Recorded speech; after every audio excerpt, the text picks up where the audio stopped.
ऐसे कर देता हूँ, लेकिन मसल्स का मसला होता है, वो आप ज़रा सेट स्टैंड किया करें ना थोड़ा, ठीक है, उसमें ये मसल ज़रा हार्ड होंगे तो बेहतर होगा। या फ्रॉक जंप्स किया करें उसमें बेहतर, सीधे सीधे ऐसे कर, ठीक है, तो थोड़ा ये जीन्स में एडजस्टमेंट मुश्किल हो जाती है।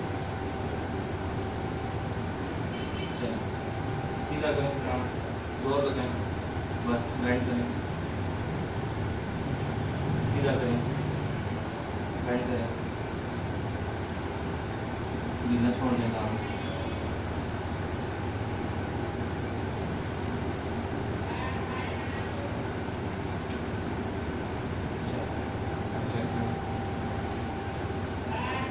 ये तो ठीक है। या मसल आपका वीक है, मसल स्पैज़म का मसला।